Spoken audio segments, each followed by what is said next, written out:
When you realize your own child might be planning your death, there isn't a scream loud enough to describe it. The sound doesn't come out of your mouth. It starts somewhere deeper, in the place where you once believed you were safe because you were loved. My name is Elaine Whitaker.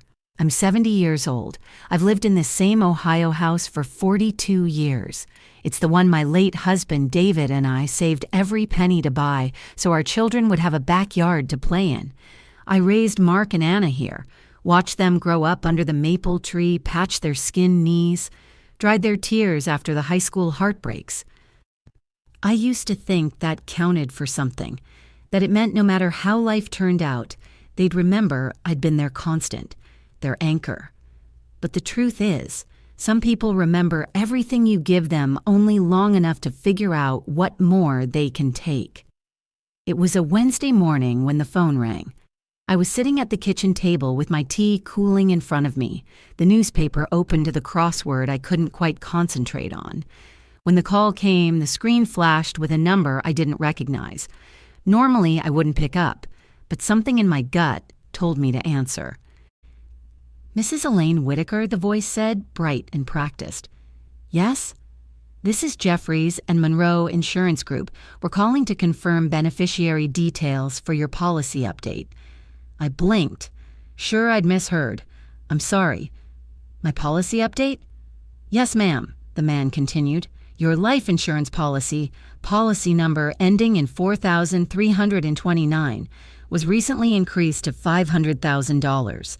We're required to confirm primary beneficiaries and your date of birth." I felt my heart stumble in my chest. My voice came out thin. "There must be a mistake. I don't have a policy like that." There was a pause. Papers rustled on the other end. "Our records indicate it was issued 3 months ago. You're listed as the insured party, with Mark Whitaker and Anna Lester as the policyholders. You are aware of this, correct?" My mouth went dry. I couldn't get the word no past my lips. "Ma'am?" I swallowed. "I'd like you to send me all documents you have on file," I said carefully, forcing my voice not to shake, "to my home address." "Of course." He verified my information and ended the call, sounding as though he had no idea he'd just changed the course of my entire life. When the line clicked dead, I realized my hand was trembling so badly the phone nearly slipped from my grip. I set it down, staring at the grain of the table until my vision blurred. Mark and Anna, my own children. My mind rushed back through the past few months, searching for any clue. I remembered Anna insisting she needed me to sign some paperwork. "Just a medical release, Mom, in case you ever get sick." I'd signed it while she tapped her foot, checking her phone. Mark had been coming by more often, too, always asking if I was feeling okay, always steering the conversation to my health. A part of me wanted to believe this was nothing, that they'd done it out of concern, a misguided attempt to plan ahead. But another part, the part of me that still had a survivor's instincts, felt something colder lurking behind it. I pressed my palms flat to the table to steady myself. My wedding ring caught the light, and for a moment I thought of David. How he used to say, "We built this family brick by brick," and how I'd believed that meant it was solid. I didn't feel solid. I felt like the floor was falling out from under me. I picked up the phone again and called Anna. She answered on the second ring, her voice warm with practiced sweetness. "Hi, Mom. Everything okay?" "I just got a call from an insurance company," I said, hearing the edge slip into my voice despite my best efforts. "They said there's a policy in my name. $500,000. There was a beat of silence so slight I almost missed it. "Oh, that," she said lightly. "Mark and I thought it would be smart, in case something happens. It's just responsible planning. You didn't think to ask me?" "It's standard, Mom, really." I closed my eyes. My pulse was thudding in my ears. "I'd like to see the paperwork." She sighed, the way she used to when I wouldn't let her stay out past curfew. "You're overreacting." "I don't think I am," I whispered. "Fine," she snapped, and hung up. I sat there in the silence, the old refrigerator humming behind me, and thought of all the nights I'd stayed up with her when she was sick, all the times I'd emptied my savings to keep her afloat. And now she and her brother had taken out a policy on my life without telling me. I pressed my hand to my chest, feeling the uneven beat of my heart. I didn't know exactly what they were planning, but for the first time I believed it might be something I wouldn't survive. The envelope arrived 3 days later. I almost didn't open it. I'd set it on the counter and walked past it over and over, like if I ignored it long enough, it might turn out to be nothing. But nothing doesn't come certified mail. Nothing doesn't weigh heavy in your hands. When I finally sliced it open, I laid each page out in a neat row across the kitchen table. My kitchen, where I'd once packed Mark's lunches and taught Anna how to read. My kitchen, where everything felt safe. At the top of the first page was my name, Elaine Margaret Whitaker, my date of birth, my social security number, the address I'd lived in for over 40 years, my signature at the bottom, except I hadn't signed it. I traced the shaky scrawl with my fingertip, bile rising in my throat. Whoever had forged it had been in a hurry, or maybe thought I wouldn't be able to tell the difference. But I knew my own hand. I knew every loop, every careful stroke. I turned to the second page beneficiaries, Mark Thomas Whitaker, Anna Elaine Lester, equal distribution. The third page was a breakdown of premiums and payout amounts. $500,000, enough to pay off all their debts, enough to make me worth more to them dead than alive. My vision blurred. For a long moment, all I could see was the wood grain of the table and the glint of my old wedding band. I thought about last Christmas. Mark sitting across from me telling me he was struggling to keep the shop open. Anna swirling her wine, complaining that the divorce settlement had left her tapped out. I'd listened with the sympathy. I'd written checks I couldn't really afford because that's what mothers do. We give and we tell ourselves it's love. I sat back, the papers fanned out in front of me like evidence in a trial I hadn't realized was underway. My hand was shaking so badly I pressed it flat against my chest to still it. I picked up my phone and called Mark. He answered on the third ring, sounding annoyed. "Yeah?" "Mark," I said carefully. "I have the paperwork from the insurance company." A pause. Just a breath, but long enough. "Mom, I told you it's nothing to worry about." "You forged my signature." My voice came out small, like I was saying it to myself more than to him. He sighed, the way he used to when I caught him sneaking in past curfew. "It's not a big deal. You don't understand how this stuff works." I swallowed. "I understand that if I die, you get $500,000. Another pause, and this one felt deeper. "It's called being prepared," he said finally, his tone flat. "You're not getting any younger." I pressed my hand to my mouth so I wouldn't sob. My own son, the boy I'd held when he was sick, the boy I'd protected when his father died. "You didn't even ask me," I whispered. "It's just paperwork, Mom." "I don't believe that," I said, and hung up before he could say anything else. I sat in the quiet kitchen, the refrigerator humming behind me, the walls suddenly too close. My heart was hammering, like it was trying to warn me, get out, get safe. They don't love you the way you think they do. A knock at the back door made me jump. My neighbor Shirley stood on the porch holding a container of soup. She took one look at me and set it down. "Elaine, you look like you've seen a ghost." I tried to smile, but my face wouldn't cooperate. "Just a lot on my mind. Can I come in?" I nodded. She stepped inside and glanced at the papers spread across the table. Her eyes narrowed. "What's all this?" I told her everything. I hadn't meant to, but once I started, it poured out of me. The call, the signatures, the way Anna and Mark's voices had changed when I confronted them. When I finished, I realized my hands were clamped so tight around each other that my knuckles were white. Shirley was quiet for a long time. Then she reached over and covered my hands with hers. "Elaine," she said softly, "you can't pretend this isn't serious." "I know. You need to talk to someone. A lawyer, the police maybe." I shook my head. "I can't. What if I'm wrong? What if this is all some misunderstanding?" Shirley looked me straight in the eyes. And what if it isn't?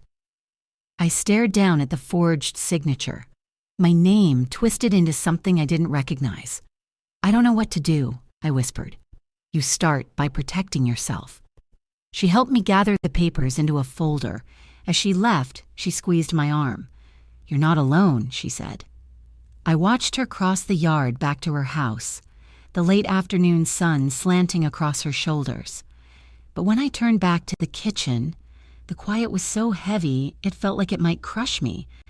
And deep down, I knew she was right. I wasn't safe.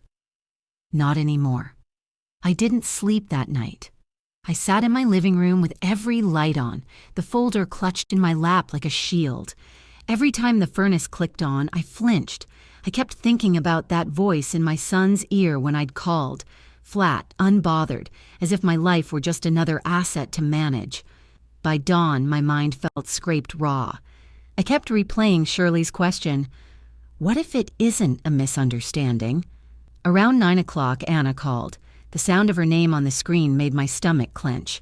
I considered letting it ring, but I knew if I didn't answer, she'd just come over. And I wasn't ready for that. Her in my house, smiling, that too bright smile, telling me I was being silly. I pressed accept, but didn't say anything. Mom, she said, that syrupy tone she saved for when she wanted something. I was thinking, maybe we should go have lunch today. Just you and me. We can talk about all this. I swallowed. Lunch. Yes, let's clear the air. You're upset, and I understand. But you have to see this isn't a big deal. A memory flashed, her voice on the phone the night before. It's just paperwork, Mom. And I knew then that nothing she said would make this feel less like betrayal. But if I didn't go, she'd keep pushing. She'd show up at my door, and I wasn't sure I had the strength to face both of them together. Fine, I said finally. Where? She suggested a little place across town, a restaurant I'd never been to. My heart gave a dull thump of dread, but I told myself I was imagining things. When I got there, Anna was already waiting. She stood when she saw me coming around the table to hug me. I forced myself to let her. She smelled like the same expensive perfume she wore in high school, sweet and heavy enough to make me lightheaded. She ordered for both of us before I could protest. You'll love their Chardonnay, she said, waving off the waiter. I forced a smile and kept my hands folded in my lap. My palms were slick with sweat. Anna launched into a monologue about how hard things had been lately. Mark's debts, her legal bills, how they were just trying to be prepared. I nodded, but I wasn't really listening. My mind was stuck on the way her eyes kept flicking to my glass, the way she didn't touch hers. Mom? I looked up. She was smiling, but it didn't reach her eyes. Drink your wine. My heart stumbled. I'm not thirsty. Come on, you'll feel better. I wrapped my hand around the stem just to stop it shaking. I could see my reflection in the liquid, warped, small, scared. Why didn't you tell me about the policy? I asked, my voice so quiet I wasn't sure she'd hear it over the clink of silverware around us.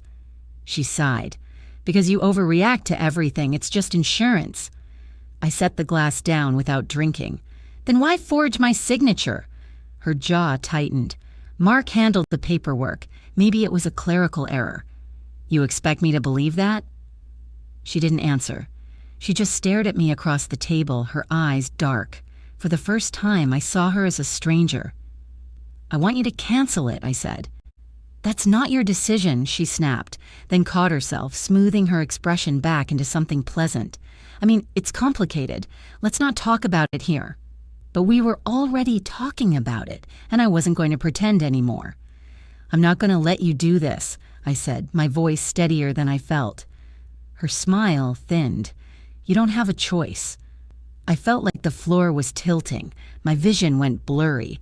I pressed my hands flat against the table. And that's when I knew she had put something in my drink. I stood too quickly. The room spun. My pulse throbbed in my temples. Sit down, Anna said sharply. I stumbled toward the bathroom instead. My head felt stuffed with cotton. I locked the door behind me and braced both hands on the sink. Don't panic, I told myself. Breathe. I pulled my phone from my purse and dialed 911 with clumsy fingers. When the operator answered, I whispered, "My daughter drugged me." The last thing I remember is the floor rushing up to meet me. When I woke in a hospital bed hours later, an IV in my arm and a nurse adjusting my blankets, I knew something had broken between Anna and me that could never be fixed. I wasn't her mother anymore. I was just an obstacle. And she'd almost succeeded in erasing me. The first thing I did when I got home from the hospital was pull every curtain closed. I sat in my living room, wrapped in the scratchy blanket they'd sent me home with, staring at nothing. My head still felt foggy, the sedative leaving behind a dull ache in my bones. But underneath the haze was something clearer than I'd felt in years, a sharp, cold certainty. I had spent most of my life believing love could excuse anything, that if you gave enough, forgave enough, eventually your children would remember how much you'd done for them. But there are lines you can't cross and ever come back. Anna had crossed hers the moment she tried to make sure I wouldn't wake up. That afternoon, Shirley came over again. She didn't ask questions. She just sat beside me and held my hand until I could speak. When I told her what happened, how I'd blacked out, how the toxicology report had confirmed a sedative, she squeezed my fingers so tight I thought she might break them. "You can't stay here," she said finally. "I'm not leaving," I whispered. "Elaine." "No," I said. My voice sounded different in my own ears, low and final. "I'm not running out of my own house." She studied me for a long time, then nodded. "Then we're going to protect you." The next morning, I called my lawyer, Richard Carver. I hadn't spoken to him since David died. He picked up on the second ring, his voice warm but cautious. "Mrs. Whitaker, it's been a while. I need your help," I said. He must have heard something in my voice because he didn't ask me to explain over the phone. He set an appointment for the next day. I spent that night gathering everything I could think of. Bank statements, old tax forms, the policy documents, the medical report from the hospital. I dug out a cardboard box of old files from the hall closet, my hands shaking every time I thought about how close I'd come to not needing any of this ever again. When I walked into Richard's office, he stood to greet me, eyes going straight to the folder clutched in my arms. "I think you'd better sit down," he said gently. I laid everything out on the table between us. I told him about the insurance policy, the signatures I hadn't signed, the restaurant, the glass of wine I'd refused. I tried to keep my voice even, but when I got to the part about waking up in the hospital, it cracked in half. Richard listened without interrupting, only nodding as he made notes. When I finished, he closed his notebook. "Mrs. Whitaker," he said quietly, "you understand this is serious. This isn't something that goes away because you want to forgive them." I looked down at my hands, folded tight in my lap. My wedding band felt like it was burning a hole in my finger. "I know," I said. "Do you have any reason to believe they'll try again?" I thought about Anna's voice in the restaurant, the way Mark had sounded on the phone, so casual about making me worth more dead than alive. "Yes." He nodded once. "Then here's what we're going to do." Over the next 2 hours, he laid out a plan. First, we'd file paperwork to secure a protective order against Anna and Mark. Second, we'd freeze all accounts that listed them as beneficiaries. Third, we'd cancel the life insurance policy and notify the issuing company of the forgery. Finally, and this was the part that made my throat tighten, we'd update my will. I had always assumed Mark and Anna would split everything after I was gone. The house David and I bought, the small savings I'd scraped together. I'd pictured them sitting in this very living room, remembering birthdays and Christmases and every tiny act of love that built this family. But they'd traded all of that for $500,000 they hadn't earned. "Who do you want listed as beneficiaries?" Richard asked gently. I thought about it, about the look on Anna's face when I confronted her, about the way Mark had told me I didn't understand how this stuff worked. "My grandchildren," I said finally. My voice steadied. "In trust. They get everything when they're old enough. Until then, it's protected. He made a note, then looked up. Elaine, are you sure? I've never been more sure of anything. When I left his office, the sky was bruised with clouds. I drove home with both hands tight on the wheel, every mile feeling longer than the one before. But when I pulled into my driveway and saw my front porch, I felt something I hadn't in weeks, a flicker of safety. I had spent so long believing I couldn't survive without my children's approval. Now I knew I could survive without them at all. And for the first time, I wondered if maybe that was what real freedom looked like. I thought filing the protective order would make me feel safer. It did, in a way, on paper. But paper can't stop the ache in your bones when you realize your own children might be planning how to get rid of you. The sheriff's deputy served Anna and Mark notice 2 days after I met with Richard. They didn't call. They didn't even text. The silence was almost worse than the shouting I'd expected.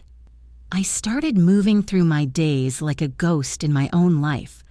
I still brewed my morning coffee, still watered the plants, still tried to pretend the world hadn't tilted. But every creak of the floorboards, every shadow at the edge of the porch light, made my heart pound in my throat. That Thursday night, I was sitting in the living room sorting old photo albums. I don't know why I'd pulled them out. Maybe I was looking for proof that once it had been good.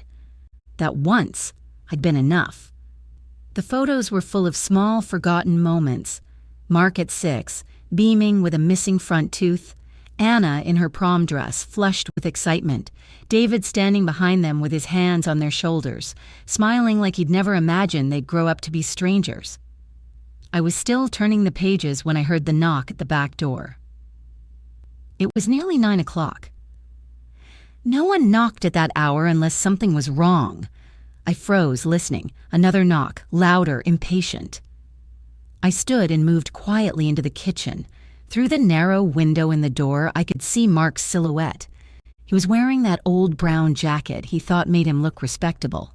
His head was bowed, like he was bracing himself for an argument. "Mom," he called, his voice muffled by the door.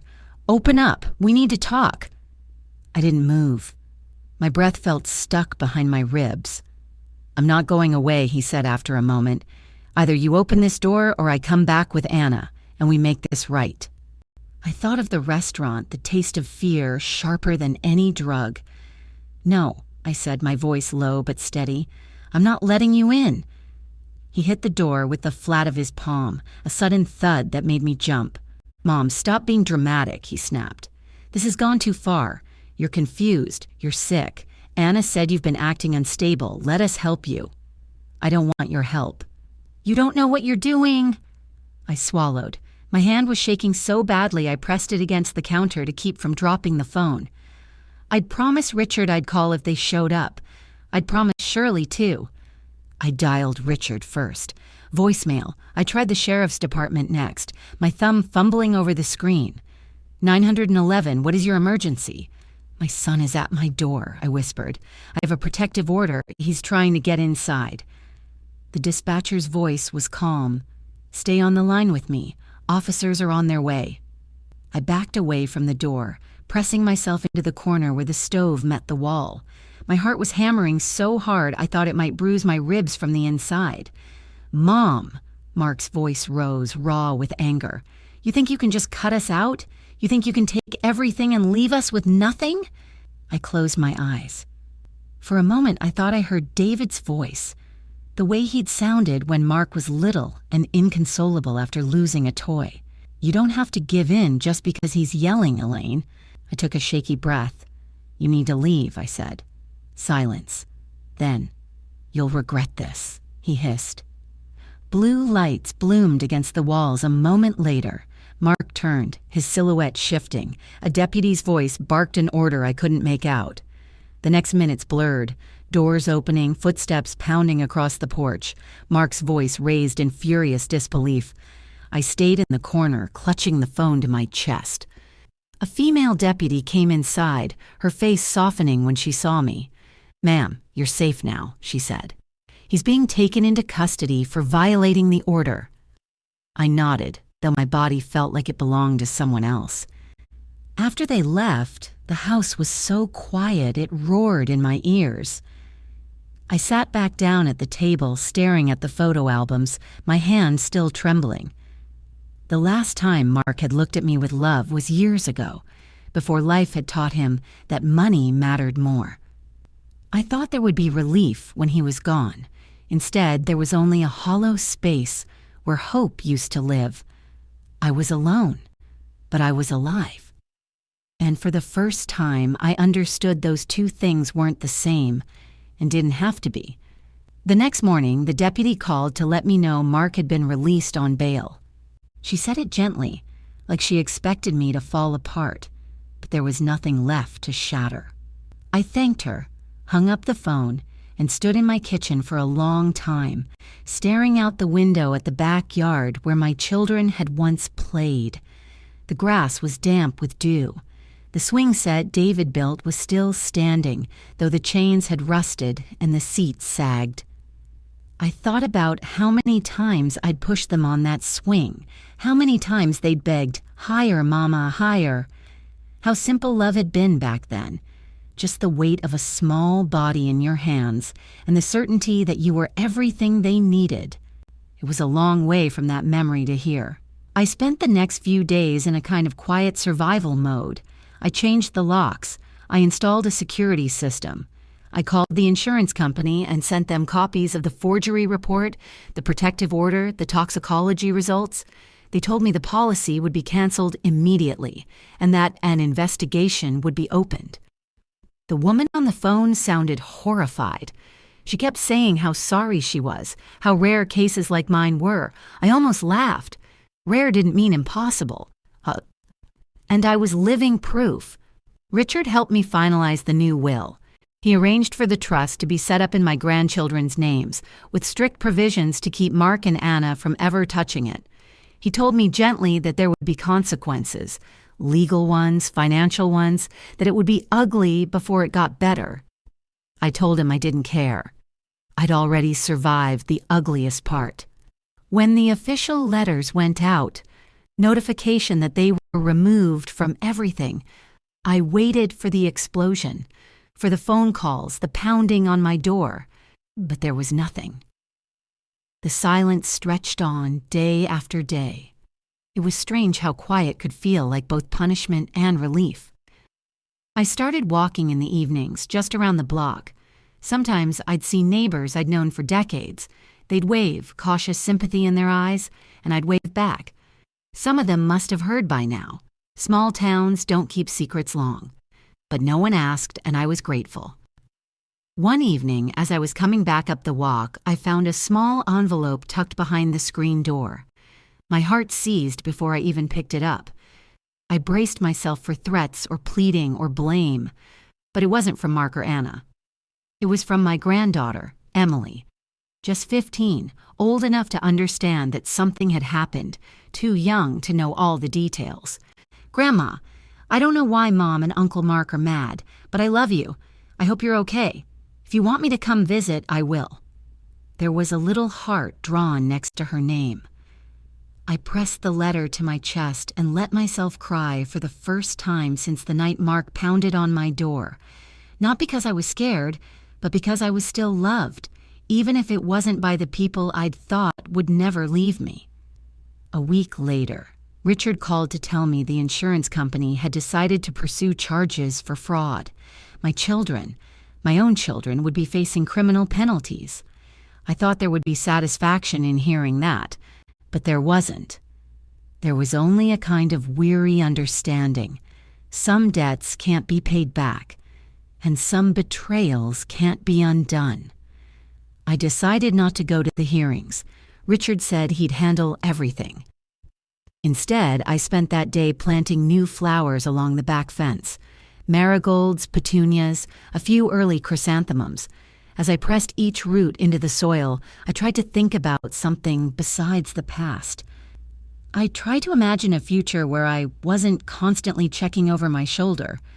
That night, I sat on the porch with a cup of tea and watched the sun slide behind the trees. The house felt different somehow, emptier but cleaner, like the sickness had been drained out of it. My phone buzzed once on the table beside me, a number I didn't recognize. I didn't answer. I didn't need to hear more excuses or apologies that wouldn't be real. Instead, I turned the phone over so I couldn't see the screen. For the first time in years, I felt no urge to explain myself, no urge to beg for forgiveness I didn't owe. I took a slow breath and looked out at the garden, the soft shapes of the flowers in the dusk. I was alone. I was alive. And that was enough.